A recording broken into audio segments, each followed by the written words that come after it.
Muito bem, voltamos com mais um bloco aqui do Super Notícias. No primeiro bloco você acompanhou as principais notícias de Valadares e região. E neste segundo bloco vou ter a honra, a oportunidade de conversar com o advogado Dr. Washington Fabre.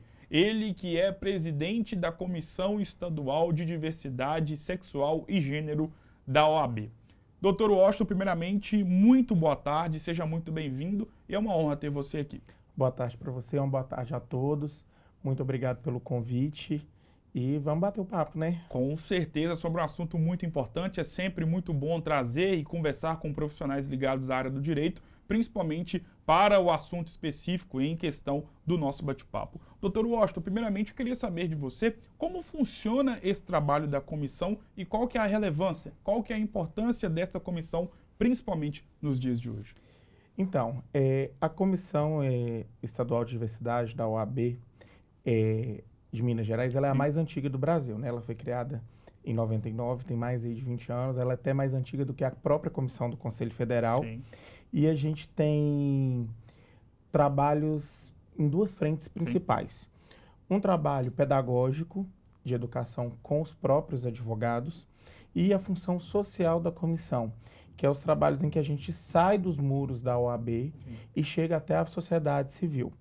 Tanto é que hoje a comissão ela não é composta apenas de advogados, ela é composta também por membros colaborativos, membros da sociedade civil, outros profissionais liberais, médicos, jornalistas, publicitários e por aí vai, que são, além de serem LGBTs, são entusiastas do assunto e também procuram também lutar aí para uma sociedade mais igualitária, sem preconceitos e por aí vai. E sobre esta sociedade, me parece muito claro, e você pode falar com mais propriedade, porque você está dentro e está na linha de frente desta comissão, que em pleno 2020, abril de 2020, há discussão sobre os crimes de homofobia, racismo, mas tratando um pouco mais do assunto específico do nosso bate-papo. Essa discussão tem sido levada um pouco mais à tona, principalmente na internet, em alguns veículos de comunicação e na sociedade como um cômputo geral, como um todo. De fato, isso tem acontecido e se sim, aumenta ainda mais a responsabilidade da importância dessa comissão? Sim, tem aumentado, tem se falado todos os dias, né? As pessoas hoje, elas perderam mais o medo de falar sobre a sexualidade, de falar sobre as suas dores. Sim. E com o advento da DO 26 aí e equiparação que o STF fez da homofobia à lei de racismo, a gente tem conseguido ter um dimensionamento maior de como essa homofobia ela é praticada, seja ela de forma verbal, estrutural, velada ou até mesmo de forma quando a pessoa chega às vias de fato, né? Você via alguns anos atrás, você não podia andar na rua no Brasil, que você chegava e levava uma lampadada do nada. Então, a internet também empoderou mais as pessoas a falar sobre as suas dores e falar sobre os seus sofrimentos. Olha, eu sofri realmente. Então, esse advento das redes sociais também, ele é muito positivo para que a gente possa mapear e também fazer um trabalho não só de conscientização, mas também de enfrentamento. Na classe de advogados, existe um certo tipo de preconceito ou é algo que pode não ser revelado ou, de fato, existe um preconceito? Também existe. Eu creio que todas as classes de profissionais liberais existem e a gente parte do princípio também por ser uma classe mais conservadora, né? Foi uma das primeiras profissões instituídas no Brasil, foi a advocacia, foram as faculdades de direito. Então, ela já vem de um conservadorismo, de um formalismo mais latente, mas o trabalho hoje da comissão também dentro da classe, que é esse trabalho de educação, esse trabalho pedagógico, ele vem no sentido de modernizar a profissão, humanizar para que o advogado ele tenha condições de atender toda a população em sua diversidade e também tenha condições de ter mais empatia, porque isso é importante. Claro.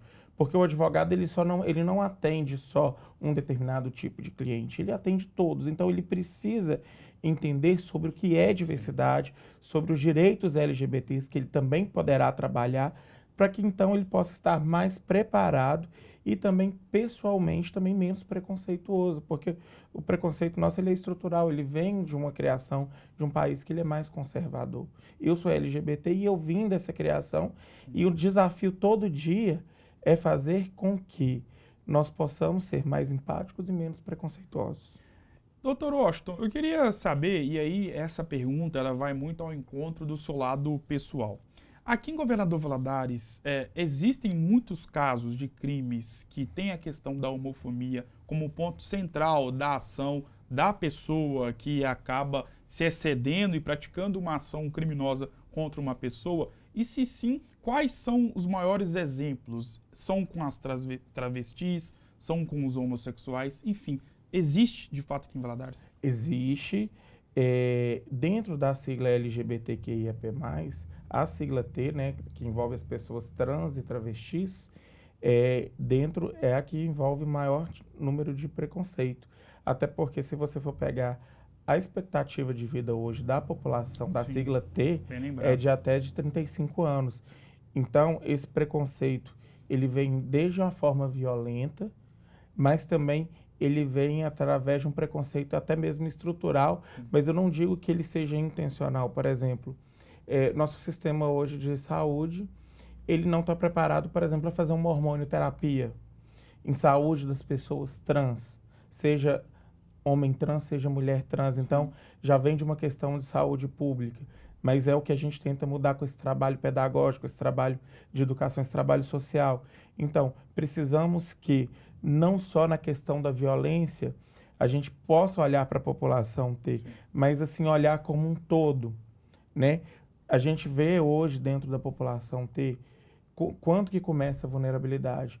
No momento entre a infância e a adolescência, pois quando elas se descobrem gays, elas já começam a sofrer preconceito por serem gays e depois elas se descobrem travestis e transgênero, e elas começam a sofrer preconceito de gênero.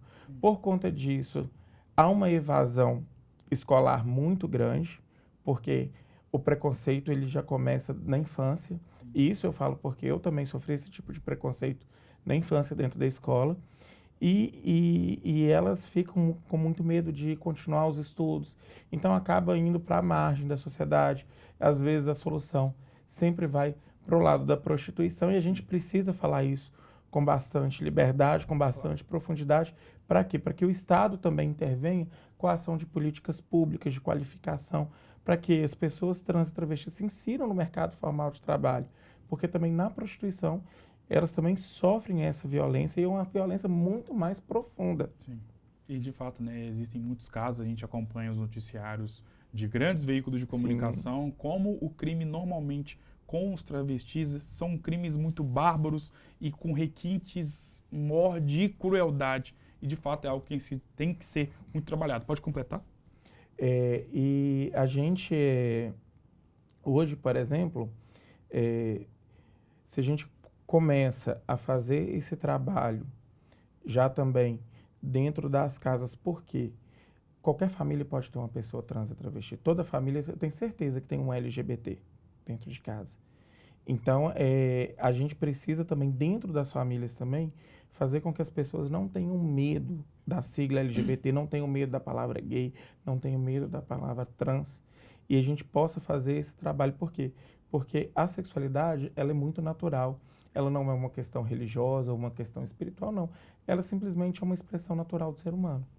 Doutor Washington, muito obrigado por esse bate-papo. Foi uma honra poder conversar com você sobre a importância dessa comissão. Creio eu que já vem fazendo e continuará fazendo um excelente trabalho por Valadares e também, claro, levar conhecimento e informação para quem ainda não conhece. Isso é muito importante. Obrigado mais uma vez e as portas estão abertas para você poder voltar mais vezes. Eu que agradeço a oportunidade. É muito bom a gente estar falando hoje sobre direitos da diversidade, direitos LGBTs e também levar uma informação de qualidade, uma informação de enfrentamento aí o preconceito e também de empatia. Obrigado mais uma vez, doutor Washington Fabre. O Super Notícias de hoje vai ficando por aqui. Um grande abraço e eu volto em uma próxima oportunidade. Até mais.